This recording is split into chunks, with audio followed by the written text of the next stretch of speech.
Hello, and welcome to Ghostability with myself, Paranormal Mitch. And Paranormal Tej. We have another guest with us today. It is Cross the Line Paranormal. How are you guys doing today? Doing good. Wonderful. Thank you. Doing good. Yeah. Awesome. Why don't you guys tell us a little bit about your group and what you do? Well, we're Cross the Line Paranormal. We're based out of South Georgia and North Florida. We do like most groups. We investigate homes and businesses and go around the country exploring buildings and stuff for ourselves. And we've also put together this Echoes Veteran Project to help veterans dealing with PTSD. And I'll let David take it from there. Well, because again, I joined the team a little bit later. So Brandon and James have been investigating for a long time together, and then I came on about 2.5 years ago, something like that. But we were coming back from Booze on the Battleship, and all of a sudden I realized that when we were there was so many veterans that were already in this space, and they just weren't really forthcoming that they were a veteran. There wasn't until we went to Haunt Atlanta and Booze when they saw like my service dog, and they're like, "Oh, I was in the military too." And it's like, well, why don't you say that? Like express that. But anyway, we were coming back, and me and James were talking. Brandon was dead asleep as always. But Same. we were like, we want to give back, and basically something popped into my head, this Echoes Veteran Project. But I already had EVP in my mind because that's all we do, a lot of EVPs. And that just popped into my mind, and James was over there on his phone and like, is it taken or is it this? And then it was just like we talked for months. I'd say about 3 or 4 months before we even decided to start kind of going forward with it. And our first episode was up in Tennessee, and our first and second episode. So we took old South Pittsburgh and Old Harriman Hospital all in one weekend. So it was an epic, very long weekend, but we took 3 veterans out. So it was just amazing to kind of see your vision come to life, so That's and it's just Yeah, it's awesome. headstrong from there. But Brandon could tell you what his dream was like. Pretty sweet. Yeah, my dream was pretty sweet and nice until y'all woke me up. And then he just goes, "Yep, I'm in." Yep, I'm in, and went right back to sleep. They're like, yep, whatever you guys need, I'm here for it. And so Yep. you guys are these people that have no paranormal experience, or are they typically people that have experience already? It's a mix. That's awesome. I love Yeah, that. so some of them like, oh, I've done tours, and then there's some that's like, oh, I've done one investigation. But yeah, we want to introduce them because we'll get more into it as we go, but we want to introduce them to something that's another outlet. I love that so Yeah, much. we try to focus on like David, him being a veteran.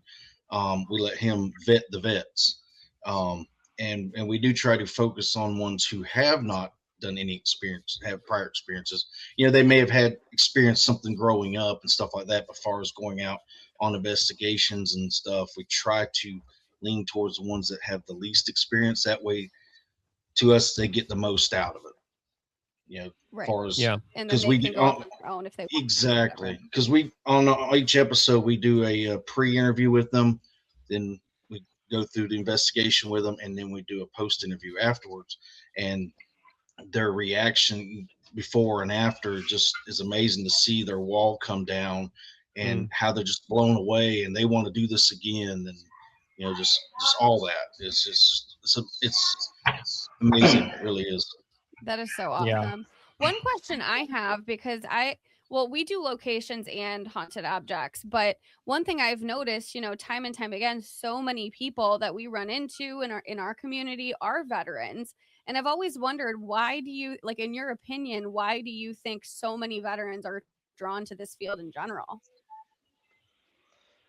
It's going to be the actual like adrenaline rush of it, the anxiousness. You don't know what's around every turn. You don't know what's out there, and you want to go out and get it because you have a mission, right? The mission is to investigate this space, and so that's what veterans are missing the most, right? So, like when you get back, you feel like as if that purpose no longer serves, right? But now you have to find something that serves your purpose, and whatever that may be, if that's connection, community, para unity, if you will, right? So to give them another outlet and to give them another community that they never thought was maybe potentially achievable for them. Right. So, isolation is a big thing for veterans. And when we take them out, we understand that you can still be isolated, but yet still be a part of a community. Yeah, that's awesome. So are there some things that you've noticed that people who are veterans, maybe if they're not better, but something that they really do like more unique on paranormal investigations versus like someone who's not a veteran? I'll be dead honest, and I love it. They're not as serious. Yeah. They're Totally makes sense. Like, cause we're serious when it comes to investigating, but not like that. You know what I mean? So like when you get these guys and gals, like they're just intrigued by the equipment, right? Like you put a dead bell in somebody's hand and they're like, what's this do? You know, so like it's not like what's gonna happen, like drama. Yeah, it's more chill. It's a healthy curiosity. Which do you think that the spirits respond better to that? Because I've always noticed, like, on investigations, spirits do tend to react better to people who aren't so serious, and the drama and all of the things that come with it. You know what I'm talking about. Yeah. But like, the more laid back, like, oh, I'm just here to chat with you kind of vibe that people bring, spirits tend to respond better. Do you guys see that? Absolutely. 1000%. Yep. When we start razzing on each other, cutting jokes, we're not giving the attention to the spirits like they're used to, with teams coming in asking the same questions over and over and over. Yeah. We start ragging on, David, how short he is. I call him a leprechaun all the time. Yeah. And he's only 3/4 of an inch smaller than me, but I still tease him as a leprechaun. And then we got Brandon, who's 6'3" over there. We call him Sasquatch. We start razzing on each other. We get interaction more, it seems like, because they're wanting to either get in on the conversation or, hey, you ain't paying attention to me no more. Yeah. But you're bringing that positive energy. Or they're like, I want to call somebody a name. This sounds exactly. Exactly. Like, I've been cussed out many a times just on jokes. I've been told suck it before, talking absolutely pervertedly. Yeah.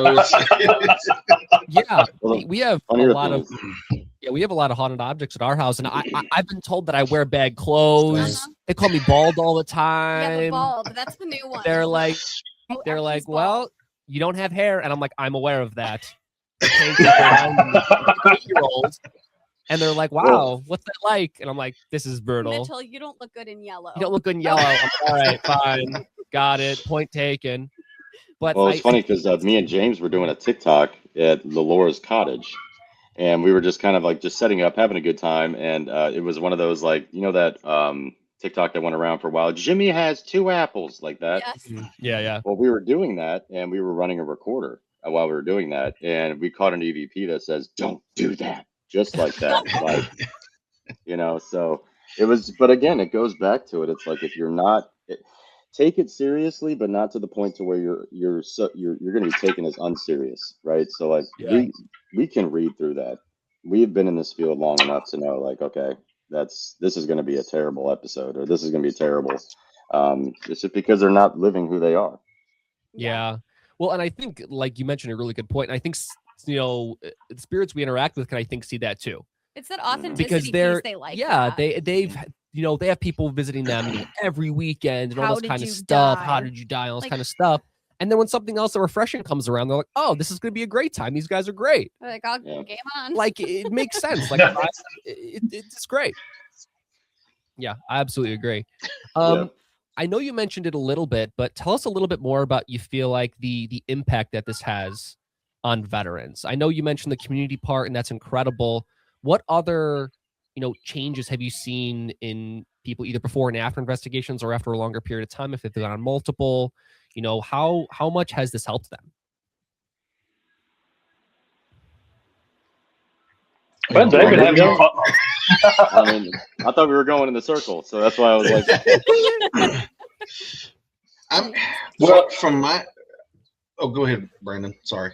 No, basically, what I was going to say is just after everything's over and done, I think David's more like communicating with the veterans and socializing with them, say, hey, what you thought about it, and keeping up to date. That's what I was about to say, David. This should be your question to answer because you're on that side of the fence, and me and James is still on the other side.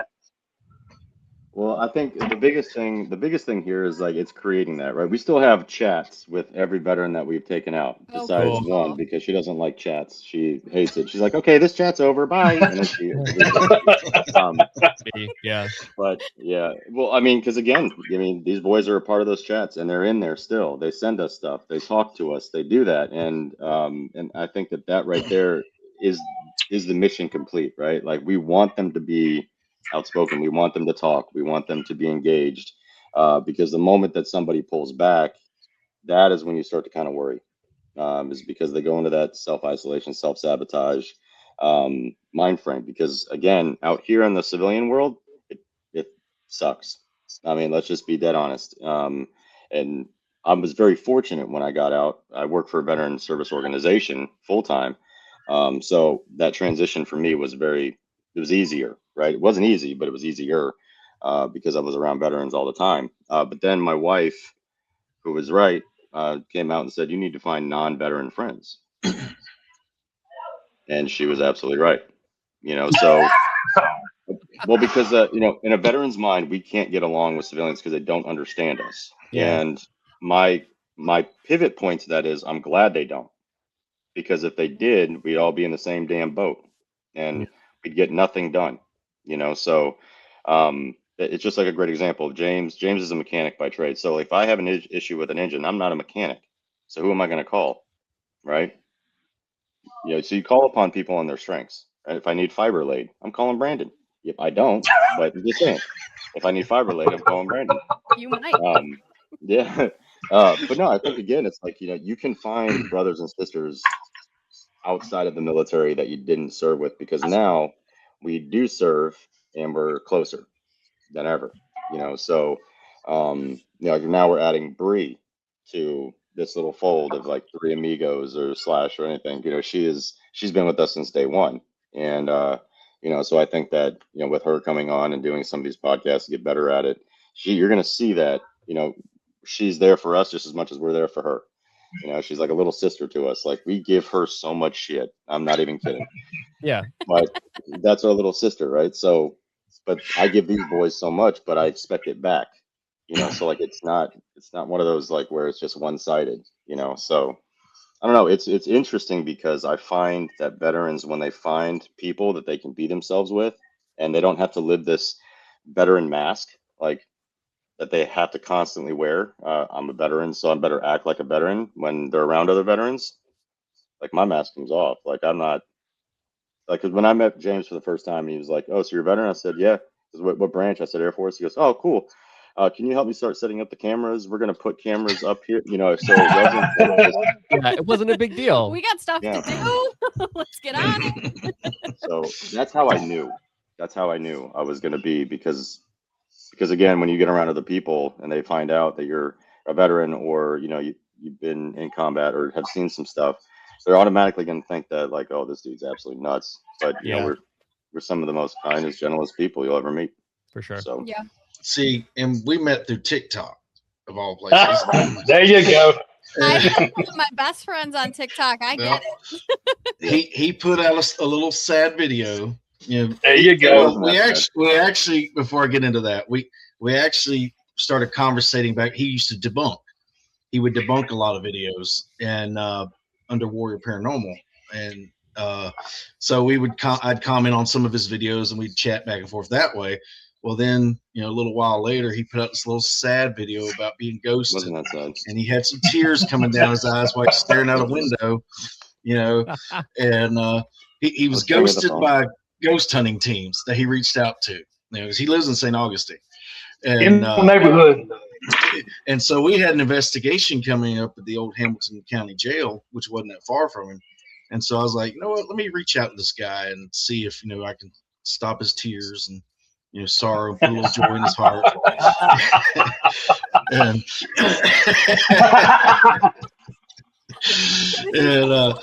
so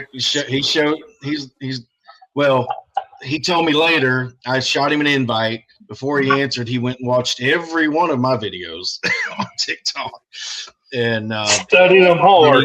Yeah, studied them hard, and then said sure, and then I let him tell what his wife said.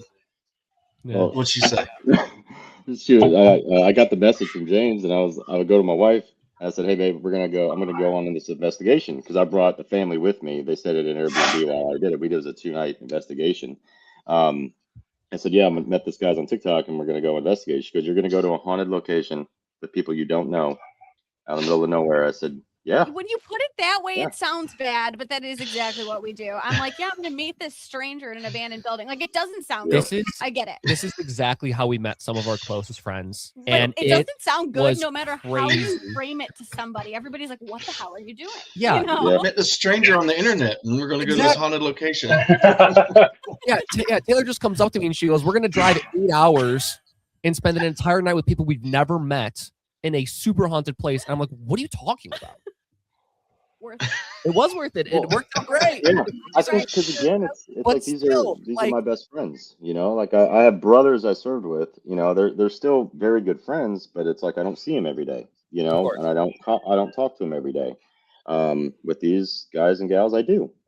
So like it's made that transfer. It's not that they're my brothers and sisters aren't my brothers and sisters. It's just that these are my best friends. So it's just you can actually open up and be yourself, like just like you did in the military. I could do that with these guys and gals. And there's something to be said too about like working together with somebody toward a common goal. It's like you have each other's backs, you're problem solving together, you're working together. And, like you said, it's like you can't be isolated. You can't do it all by yourself. You can try, but you're going to have better outcomes if you work together. Yeah. And so I think that's super cool. Yep. And the biggest thing we see even in the paranormal community now that we definitely try to make sure is leave your ego at the door. Yes. There's no room for ego. Mm-hmm. Whether you've been on TV or whatever, you got this many followers. It's ego. It's about community, being real with each other, being real with yourself, and learning and interacting. Because whatever's going on the other side that we have found and figured out we're being able to communicate with is a beautiful thing. Because obviously it's telling you there is something beyond this, and we're all still trying to figure out exactly what. And so you need to leave your ego and all that at the door. There's no room for that. Yeah. There's so many more important things to do. Exactly. You can't be an expert in something you can't see. Yeah. Right. So granted, some people may have, more experience than another person. Somebody brand new may pick up on something that you never even thought of. And you're same thing. I say that same thing. Experiences, you have people that may have more experiences. They may have been doing it longer. But even with that, there's still things, I've been doing it 20 years. There's still things I may not have experienced that somebody's only been doing it a year has experienced. Yeah. So you definitely have that. But yeah, as far as being an expert, nah. Yeah. There's no way. There's nobody. With our team, there is no leaders. Like nobody is a leader or like the main person, right? So like, you're just because somebody may take control in some more situations than others doesn't mean that they're necessarily quote unquote the leader of the group. So we listen. I'd make the joke constantly that me and James have divorced like 4 times on every investigation. But it's because like we will fight like brothers and be like, all right, cool, let's go get this shit done so we can argue later. So it's just we get it done. So. Like Brandon, he just goes with the flow. And that's what we love about him. He's like, all right, you take this warrior and and go, veteran and go. He's like, all right. And then you just see his tall ass sample off, So, at least I don't fall in the holes. Yeah. You know what? So, one time. So, those of you who aren't veterans, what is the difference that you've noticed on investigations if you've been, on investigations with and without veterans? What's the main differences you've noticed between those experiences? Well, as far as being CLP for 10 plus years, investigating as a team without veterans, just, I guess, more experiences, more just for us. And, I'm sure just like anybody back in the day, a lot of them just like, okay, what we've learned here, done here, we're not going to tell nobody else. This is our secret. We're going to keep it. You know, this location, whatever. Just you kind of get in that mind frame, but but then I started learning. You know, it's better to talk with other teams and expand out more. You know, not be so secretive and help each other. But far as that goes, just I guess you're living more the experience for yourselves, and that's it. Whereas when you're taking out the veterans, far as for me, I'm not there really. I'm there to enjoy the building, enjoy the investigation, but I've been doing it so much that now I'm more learning and sharing, or wanting them to learn, and I'm sharing my knowledge and stuff with them, and then watching their reactions and watching, you know, their gaining of experience, and like I said before, they're bringing that wall down, and they just seem more at the end just so happy, and you know, just can't stop talking about it. And it just to me, it's more meaningful now than just going out looking for ghosts. Totally. It just has that more meaningful behind it, because now you feel like you've brightened somebody else's day who may have been in the dark place. That's awesome. Yeah, that's so cool. And I think it just adds to the fact that you're creating so many positive experiences around the paranormal. Because I think one thing we really try and do is really try and take off like the scary lens that I feel like so many people like to rely on, and, you know, say that it is very, you know, therapeutic for some people, and it is more meant to be fun and exciting and, you know, learning instead of going in and being super scared and that kind of stuff. You know, it's I think it's getting better, but I think there's still a long way to go. Well, Hollywood has put such a cliche on, you know, what make, you know, The Conjuring and all these other exorcist movies and all this, that people believe it that's never done it, and so they think that's what's actually happening in these locations, when it's really not. It's, you know, just lost souls or stuck souls, or however you want to, you know, be it. And some of them want to communicate, some of them do not. You know, one of my thing is, you know, some of your demons or whatever, just assholes that were assholes in life, now they're assholes in death. You know, they don't want you bothering in there. You know, they don't want you going, what's my name? Fuck you. I don't know. I don't care. Leave me alone. My name is, leave me alone. Yeah, honestly, like I feel like some of the most, I don't know if annoying is the right word, or worse is the right word, but some of the spirits we've experienced who are just assholes, who are just bad people in real life. And, you know, and they still are. Yeah, and they still are. Yeah. And you're like, this person's just terrible. And you haven't changed a minute. And like, you're just going to be miserable in life and miserable in afterlife. Like, that's just a bad way to go. But here we are. We have an on that's joke that like I'm a magnet for like angry male spirits that just like like I'm just a magnet. I don't know if it's like I'm too loud or like I'm too outspoken and they're like, you need to shut your mouth. But like, I swear, if there's going to be like an angry dude somewhere, that angry dude's going to find me. And it's not a demon. It's just an angry dude, you know? Well, that's what David said a lot to everybody when we talk about this is the way you act on this world. It's the same way you're going to act on the other side. Yeah. If you're going to be an ass on this place, you're going to be an ass on that side. Yeah. So it don't matter. The way you act, the way you put yourself out, is the way you're going to act, put yourself out on the other side. Yeah, for sure. We see that for sure. 110%. Get out! That's a demon. No, that was a pissed off person saying, "Get out! Don't want your ass here." Dude that told me to shut up and then threw a backpack at my friend. You know, like that. Yeah. Well, what we also try to show these veterans too, it's like, you know, how many times do we get EVPs that say like, "Help me," or "Get lost," or right? But so we try to show them that, you know, whatever you're dealing with in life, you're more than likely going to be dealing with in death. So why not correct yourself here, get yourself right, so that way when you do pass on, you're going to have less regret. You're going to have less of that. So, and that's because when I started doing that with these boys, like investigating and everything else, it opened up my eyes to like how I've been perceiving our current reality, and then just wanted to kind of express that and push it to other people too. So, yeah. Totally. Very good point. Totally. And I know we touched on it a little bit, but how do you think that these paranormal investigations help veterans sort of process the things that they've gone through? Because it can be so traumatic for some of these veterans. Is there something you feel like is really special about the paranormal? Like, why is this feel like it's just like a perfect match? Sometimes I feel like. So let's say you get a piece of evidence, right? And what do you have to do to that evidence? Sort of analyze it, figure out why it's Analyze it, break it happening, down. You do the same thing to yourself. So once you figure out, like, hey, this is why I'm experiencing this, that, or the other, this is what makes me feel this way, you're analyzing yourself. It's self-analyzation 101, right? Like, identify the issue, fix the issue. If you can't fix the issue, find somebody that can help you fix the issue, and give it to God, whatever the hell you want to do. So but no, I think again, it's like you're breaking down barriers by letting yourself have what James said, take that mask off, right? Take those walls down, and you're actually creating a space where you can, one, be yourself, build yourself, and identify yourself finally, because we've never had an identity outside of the uniform. We've always had the uniform as the identity, right? So like when you ask somebody, what do you do for a living, or what do you do, and immediately they're going to go to their job. They don't go to their hobbies. They don't go to what they love. They don't go to their family.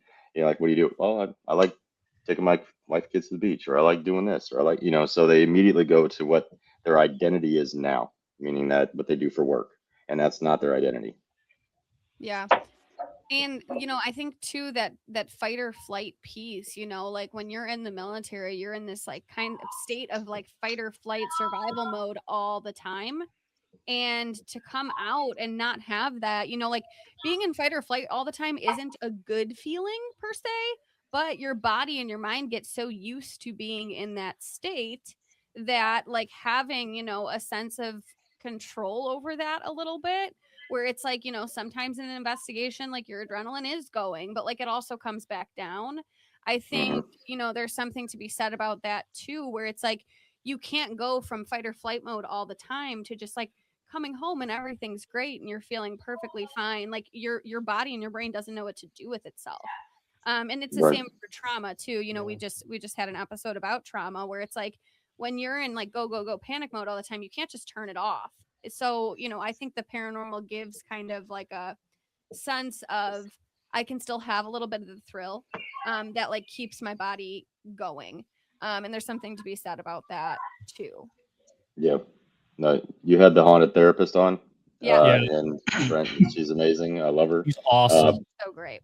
But again, we talked about this prior to, about being in that flight or fight, and we're going to be bringing her out to an investigation, so with her husband, so she can see, what we're doing here and how we're doing it, because everybody here has had trauma. It doesn't necessarily need to be a veteran to have that. I mean, Brandon, an NDE, James, obviously that's his own story to tell, just like Brandon's, but how we cultivate and how we not process per se, but how we live with is going to be what your next 20, 30, 40 years are going to look like. Yeah, for sure. Are you willing and able to look at yourself saying, I didn't take a chance?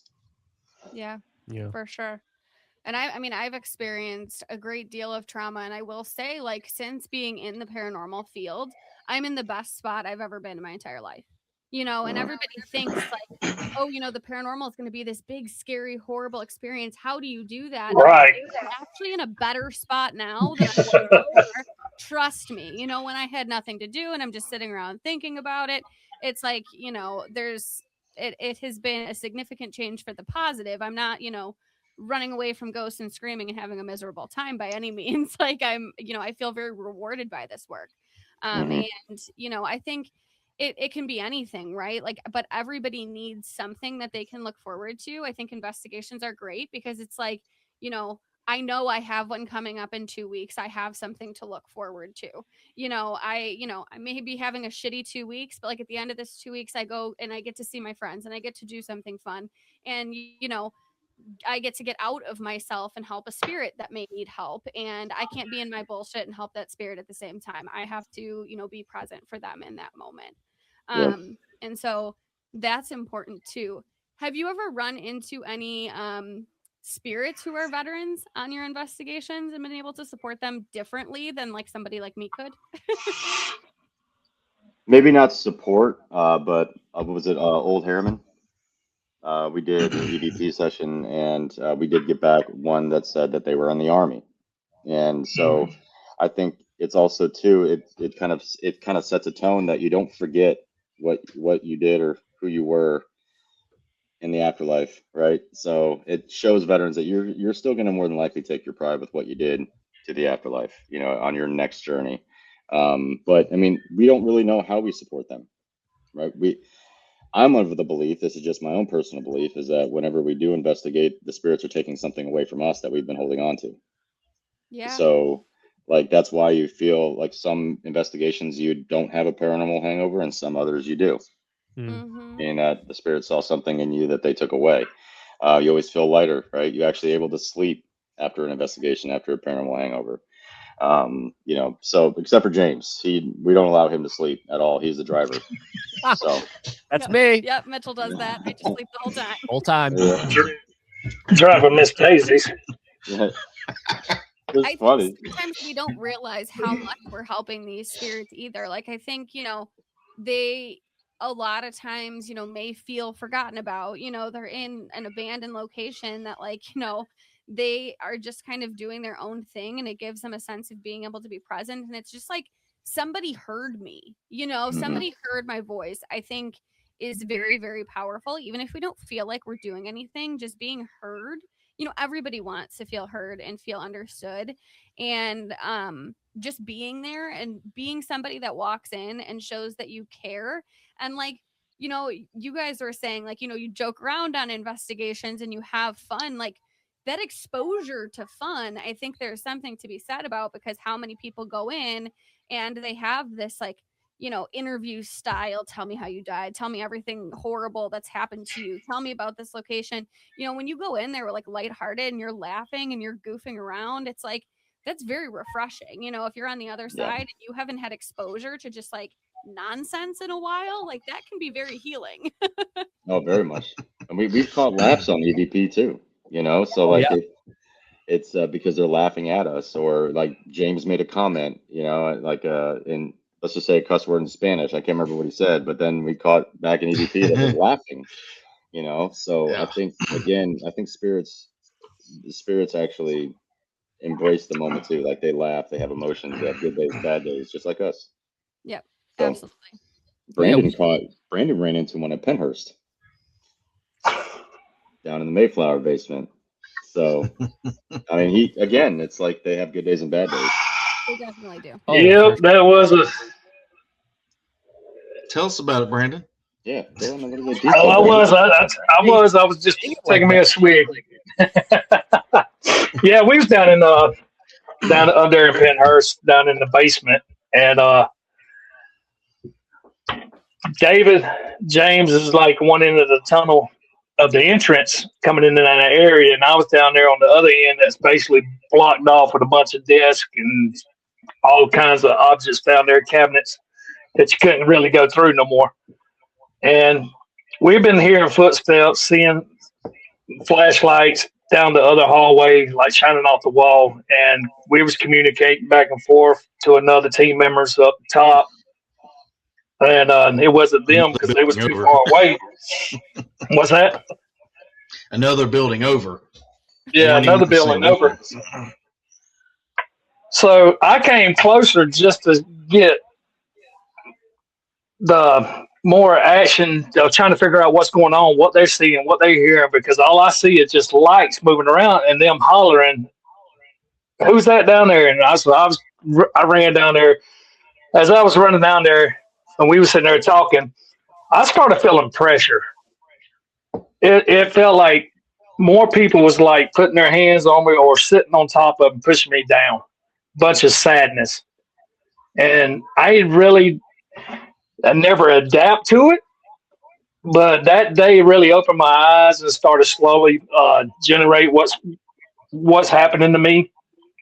But the situation that night was just a bunch of people, like heavy sadness weighted on my body, and it was hard to breathe. Leave it up to James. Yeah, leave it up to James with a camera instead of being a good old pal like my buddy David. Got to get the camera though.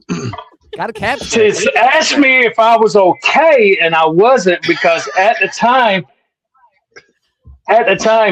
we called it EVP. I can't exactly remember what the EVP. Oh, it said help me. Mm-hmm. and I caught it too. And that's when James like, Brandon, you okay? And then that camera just came and like, are you okay? What are you feeling? Tell me, what are you feeling? And I don't remember it. I had to get James to play it back for me. All I remember, I'm dropping to my knees and I'm throwing my hand up, like trying to talk, and I couldn't talk, trying to say one word, couldn't get it out. And David's like, no, it's time to get him out. Let's go. Thank you, David. James, kiss my butt. I'm here for you. He's here for the content. I was trying to get evidence. Oh, you got evidence, all right. Hey, I get it. you gotta do what you gotta do. I get it. It doesn't look good in the moment, but you're happy you have it later. You know, it's like Exactly. don't be pissed off about it. Like tomorrow, I guess when he played it back, and I'm like, really, James? Really? You really had to put me out there like that? Gonna be fine. suffering. Just throw up the wall. But I mean, a lot of people said I got ability of feeling stuff, and I really never really took that and ran with it. It took me a long time to adapt to it and realize Took you and I may have something that I can feel and sense that nobody else can on the team. Because there's times James had caught me going off by myself and won't say nothing to him. All he remembers that next time you go off, I'm gonna be right there with a camera. Thank God he was with a camera. A little kid brought me into one of the hospital's room, and I communicated with her. And he was standing at the door with a camera and got it all on film. Herman. wild. That's crazy. So now they say that if Brandon walks off, it'll be all right. He's got something attached to him. He usually cries Are you every the time one that happens too. investigation? Yeah. Is missing because I'm one of those where I'm just gone and you can't find Oh, me. yeah. Where the hell That's did the you worst. go? And that's Brandon. That's Brandon and Courtney. All right, they're like, I'm going on an adventure, and they're gone. It's like we always look up, like, where the hell's Brandon? They're like, never mind, we'll find him eventually. 3 hours. On like every one of our videos, because Mitchell does the camera, you hear Mitchell be like, "Where did she go again?" Like, he's like, Wanders off, and then she gets lost. Then she's like, "Why did you guys leave me?" And we're like, "What are you talking about? Yeah, We're you together." wandered. Stranded. James does it too, to a point. Yeah, James does it. He does it, but he'll let people know, like, hey, I'm going up to the second floor. No, not Brandon or Courtney. Like, they're just gone. Like, you have no clue where they went. Yeah, but when James does it, it's like, I'll be back. I forgot something. I'll be back. Got to go do this. An hour later. There goes 5 minutes, 10 minutes, 15, 20, 30. Where the hell is he? He's like, I just heard some noise down there. I like Dylan. to go off and just feel for myself in that solace, want to see if anything will happen while you're alone versus with a group, and just get kind of a better, maybe. I didn't get touched in the porta potty. Hey, that was not me. It was not. You were touched, but I did not touch. Yeah. Absolutely. Tell that story. Go ahead and tell it. Clear the air. Clear the air. This was at Penhurst also. Penhurst. Okay. They're either happy or not happy with what they saw. All right.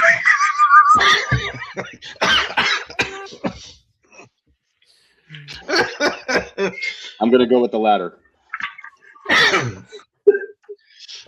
He was scratched. He was scratched in the porta potty. That's just uncalled for. That's Right? I would never do that. That's personal. Yeah, that's a low blow. Yeah. And then I walked out. I walked out of the tunnel area. If you know Penhurst, or the porta potty that I got scratched in was right by the tunnel system. And I walked up to Brandy, which is James's wife, and I was like, "Look, I ain't trying to take my shirt off for you, but my armpit, my side of my armpit is like on fire." So I lifted it up and I show her, and there was two, but the third one showed up while she was looking at it. So we got pictures of that. So yeah, that was interesting. And then I still went into the. Yeah, I know. I don't get that. Yeah. In our Second house, damn time. the room in our house is not the haunted doll room; it's the bathroom. That's across the hall. It's Yeah. like I'm like, why are we hanging out in the bathroom? Like it's the one Makes place no we should sense. be hanging out. Yeah, ghost. You know, It's it's, just privacy. it still goes through my head. What if David took a recorder and had it playing? Would we caught something while he was in there using the bathroom? You Hey, caught me don't- peeing. Sir. Oh, You would have heard a female voice. Well, that's disappointing. that's Hear it every damn day of my life. Why would he do any of it? My face hurts from laughing. damn. This is PG. Oh yeah, this is This is PG. PG.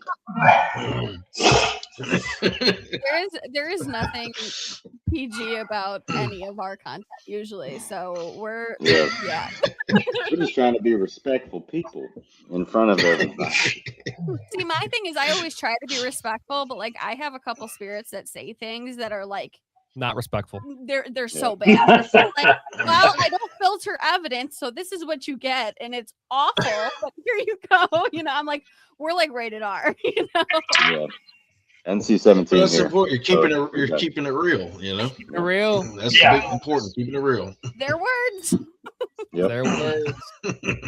I have to tell people because I run part-time. I work for Ghost Augustine as a paranormal investigator, and I run like little paranormal investigations at the Dixie House. I have to warn them, I'm like, through the spirit box, you may get some words that you're describing you that you may not like. And I said, it's not me texting an SB7 spirit box, say this, it's not that at all. So like last night, I mean, they've got a slew of, let's just say, slurs, and the lady was laughing. So I'm like, all right, at least you thought it was funny, because I'm like sitting there like, okay, she's gonna leave a terrible review. We have a teenager that religiously talks about people's behinds on the spirit box. Yep. And it's really bad. it's pretty bad. So yeah, we when we go live, we have like my friend sits behind the scenes on the live, like with her finger over the mute button, so I don't get banned like anytime he comes on, because we know it's going to be a problem. So yeah. That's him up there. You want to get us banned all the time. It's That's quite one funny. time. And it wasn't band camp. So, if you guys have any advice for veterans who want to get into the paranormal field and or go on their first investigation, what is some advice you have for them?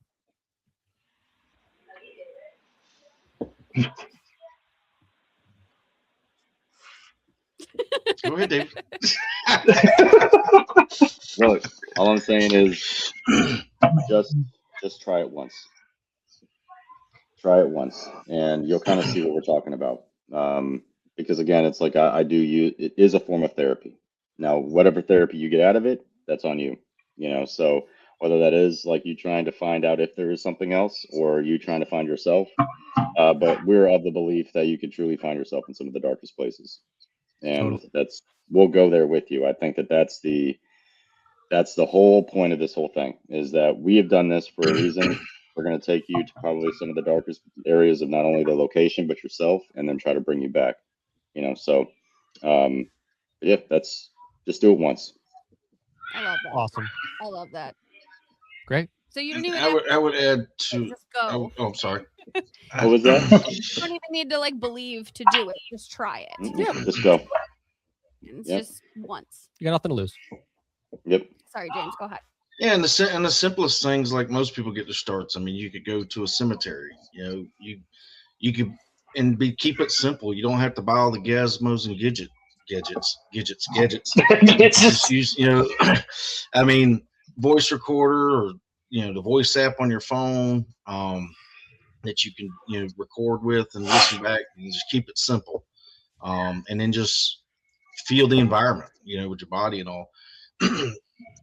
Go out, do some tours, do reviews, even, and if you are able to go out with a team, some teams will allow that. Some teams are kind of closed off with that, allowing, new people in, depending, vet them, kind of research, because it could be a good experience.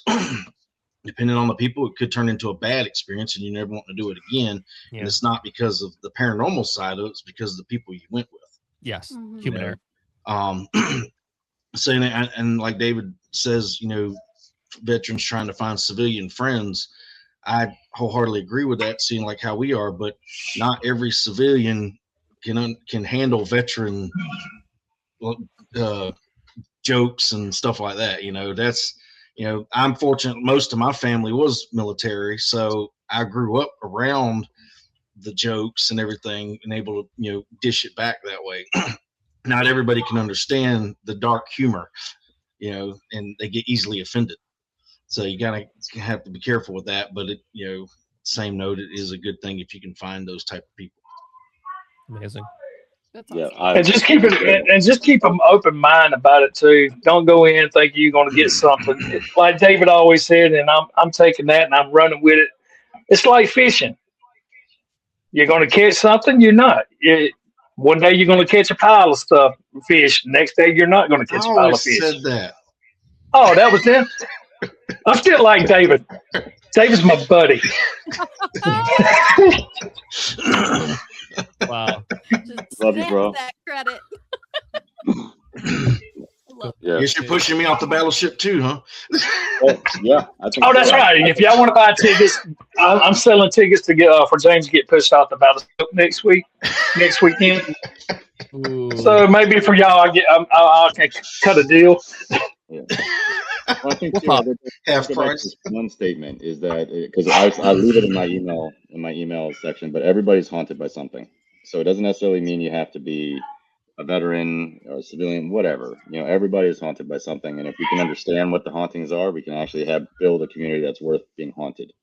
Yeah. So and I think that once we understand each other a little bit better, para-unity does happen.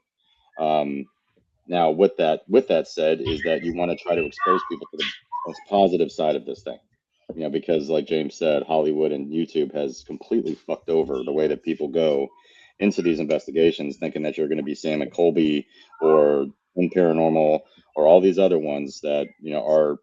It is theatrical. I understand what they're doing. They do investigate, but it is also theatrical in nature. So we don't do that. It's like when we investigate, shit goes off, we stay. We don't Right. run. So, but yeah, no, I think again, it's like being in that space, being present for that person, regardless if they're a veteran or not. And because we all have battles here, there's things that we're fighting. I've called James and Brandon separately on a day. It's just like seeing how they're doing because both of them are quiet. And I FaceTime. Like, you will answer the phone. Yep. You can ask James. He's like, man, I was just putting my shirt on. I'm like, you can leave it off, big boy. I lost my 10mm. I can't find it. But this is it, though. It's like, I don't get to see them every weekend, or as much as I would like to. But so that's why I want to FaceTime them. What is screaming? Cornbread in there. Oh, I was like, it's like someone. Him and Rooster's in there wrestling. Oh, okay. Like, But no, that's just how we are. Was my house. Yeah. Question for you, real quick. Yeah. What about you two? What about us? What about us? Yeah. What led you to this? What led you wanted to start paranormal and do all this? You will go first, then I'll go. Yeah, so I've always done it since I was a kid. I didn't really have a choice. I was born into it pretty much. So my mom is a professional medium, like she does it full time. My aunt's an investigator. My entire dad's side of the family sees ghosts. My grandma used to do Ouija board with us at the kitchen table when we were children. So I would just grew up in this world. Yeah. Had my first paranormal experience at 5 years old. And so, I've kind of just always had a fascination with it. And my family is very much not the fear-mongery type. We talk about ghosts at the dinner table and it's just normal. It's not taboo. It's not weird. It's just a fact of life and something that happens and people experience, and that's okay. Right. So I never was in a place where I was nervous about what I was experiencing. And so, I think that because I grew up in it, to me, it was just always something to be curious about and not something to be feared.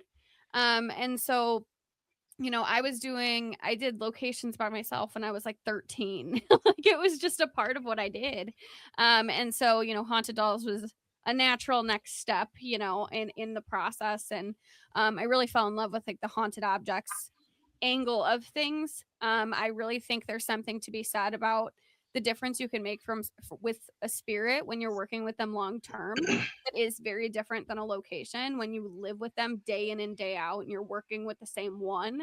I think that there's a lot of really cool things that you can do to support spirits, which I'm very much into, is like that emotional piece, because sometimes the most out of control activity is really a spirit having a hard time, whether that be a kid or, spirit with a lot of trauma, something like that. And so giving them like a sense of structure and a place where they're not feared and there isn't people giving them these big reactions. I think there's something to be said about, and that's been very rewarding for me. So yeah, it's just kind of been my life. Like, it's just always been. And it was just, yeah, I've always just loved it.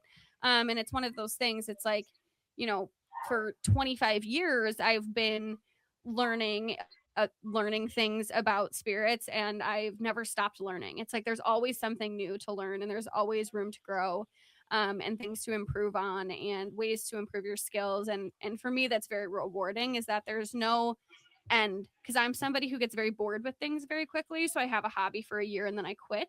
Whereas like with the paranormal, it just keeps going. And I love that. So Yep. Yeah. And then Awesome. That's awesome. yeah. And then for me, I was interested in it when I was younger, but never did any sort of investigations or anything. I just kind of watched the TV shows because I thought they were cool. you got dragged. And then once me and Taylor met, she was into it. So then I kind of looked into it, which I ironically then found out that it was quite prevalent through my family. It was just never talked Yeah, about. nobody talked about it. So I didn't know that other people in my family, did some of these things. And then we kind of found out that I have a lot of skills that Taylor doesn't have, and Taylor has a lot of skills that I don't have in We're like regards to what we total do. opposite. We're total opposites. So a lot of the spirits that she really resonates with, I don't typically resonate with. And a lot of the spirits that I really resonate with, she doesn't. So it's this really interesting I scare the shit out of combination them. that's worked for us. That has been really rewarding and very exciting. And I just like the ability of being able to help the spirits who don't have the ability to have a community or something like that. Like I think I hope Taylor agrees, our big thing here was just trying to build a community amongst our spirits and trying to create a very healthy place for, kids with trauma, adults with all these, issues. And we try and find a lot of like big brother, big sister spirits, or, we try and find a lot of spirits that, can have friends with, other spirits, so they can find these really nice, communities We to be focus in. on the emotional side, like for spirits, which is Yeah. interesting. So it's like we kind of go like the opposite. Like you guys are working with the people, and we work with the complete opposite, which is like kind of the emotional Yeah. issues within the spirits. And we see a lot of things in them. I mean, we have haunted objects that really gave people a really hard time, like just horror stories. And then they come here and it's like they never scratch again, or Yeah. they never, there's no more cabinet slamming and just general upset. So it's really cool to see them change and progress over time. And I think that's something that a lot of people miss, is like spirits are not just one way forever. Like they definitely can change over time with consistency.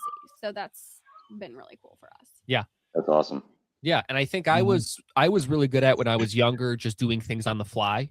Like I did a lot of things, like I did improv in college, and I did a bunch of other comedy things and a bunch of performing arts when I was younger. So I was very, very used to being in situations where I didn't know what was going to happen. Like that was much more comfortable for me than something that I knew was going to happen. So a lot of times investigations became very easy to me, and I really don't ever get like super scared or anything like that. You kind of just go with it. Be like, oh, okay, cool, let's go over here, or let's go over here. Well, that's a different story. And I have found that I'm pretty good at like picking up on energy in certain places. So I'll just be like, hey, let's go over here. Hey, let's do this. And then Taylor will be like, cool. And then she'll go do some stuff, and or we'll work together on it. And like some of my best experiences I've had are with like pen and paper, just writing down what I'm feeling around me and what I'm feeling and what I feel like's going on. And I've gotten some pretty crazy results with that. So it's just been something that's been very exciting to get better at and very rewarding. And we've met like the coolest people doing it. Yeah. Have you heard of Up Talk with Tracy? No. She's amazing. So Up Talk with Tracy, she does that pen and paper. You should really look her up. She's pretty cool. Good peeps. Well, so I've been mutuals with her for years, so she's really sweet. You'll like her a lot. Look at her. Yeah. Check her out. Yeah. That's awesome. So Thank we you appreciate y'all having us. here. Yes, thank That's you. right. Thank you. For spending an hour with us. You guys are awesome. Definitely for those of you watching, I was having so much fun just like talking. I forgot this was an episode. This feels like a Zoom call. This is hilarious. There are people who will be watching this. If you're watching this, make sure to follow their work. Please, please, please. I will put all of their links in the description below. So check them out, follow them, support what they're doing. And thank you guys. You guys are great. Thank you. Everybody watching, please hold for a commercial break. We will be back after a break with our Spirit of the Week, and we have a special surprise for you. So just hang tight. Don't leave.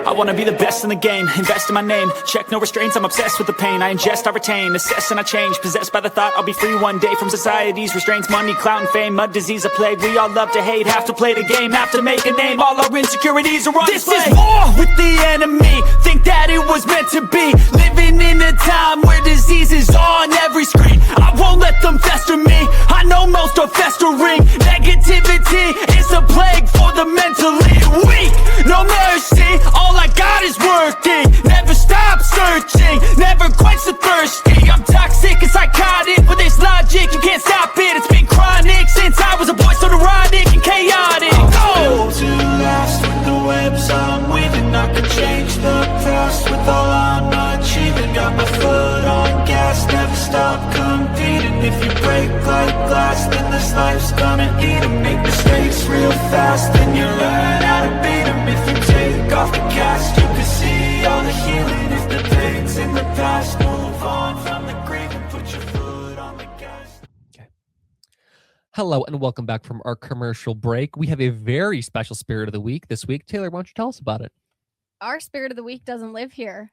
Our Spirit of the Week this week is a surprise guest, and his name is Sarge.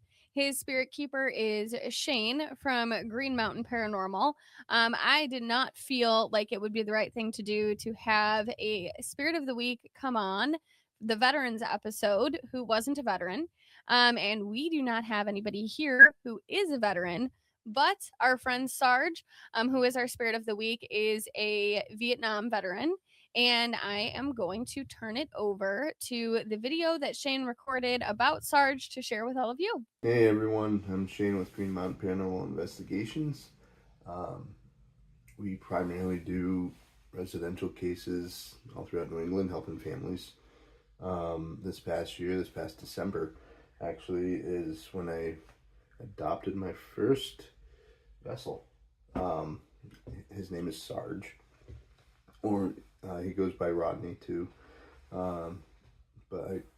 Sarge, he was a sergeant in the U.S. Army, and he was drafted to Vietnam, and he was only 20 years old at the time when he and his 5 other men were ambushed in KIA. So his remains have not yet been recovered. So that's one of the things that he is waiting on. He's waiting for his remains to be recovered, brought back home, and given a proper burial. Then at that point, he's going to move on, transition to the next phase of his journey. But until then, he's going to be hanging out here with me, sharing my home with me. and from day one, he's been absolutely amazing to talk to. And when he first was put up there, he on the very first day he wanted to just talk, and I was not expecting that. I was expecting to give some time for him to adapt or whatever, but he was really wanting to talk. So I sat down and we talked. So he struggles with PTSD, which I understand, and the way he and I actually get along and respect and understand each other is I'm also a veteran. I served in the U.S. Army and deployed to Iraq. So we definitely are able to help each other when we are feeling certain ways, when we're having a hard time. I'm here for him to talk to, and just the same, he's here for me to talk to him, and we just get along so well, and I believe that it is really beneficial for both of us, mental health wise too, to be able to have that conversation, to talk about the war or just anything. It really helps us get through to the next day, and we need that. We don't always have that when we're out in the real world, and we can't necessarily just open up and talk to people without having them misunderstand you, or some won't understand you at all. So it's really difficult to connect to people sometimes, and sometimes you just don't want to talk to people, which is okay too. But it's important to talk. It's important to process things, and so I think it's really beneficial to have a spirit in your home that you can talk to, a healthy spirit for you to connect with, and they are there. It's not fake. So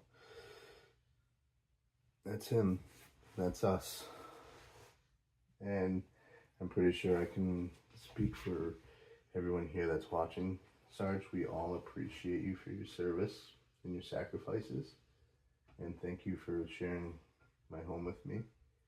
You are honored here, and until the day they bring you home, this is where we'll be.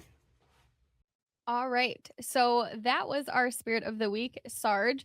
Thank you so much to Shane from Green Mountain Paranormal for sharing Sarge with us for this week. He is such a special spirit. We had the opportunity to get to know Sarge actually in person in December, and he made a surprising connection with our girl Destiny, which we did not expect at all, given the personality difference. But Sarge is just such a sweet, down-to-earth spirit. And we are very fortunate that we were able to borrow him for this week. So huge thank you to Shane and Sarge for sharing their story with us.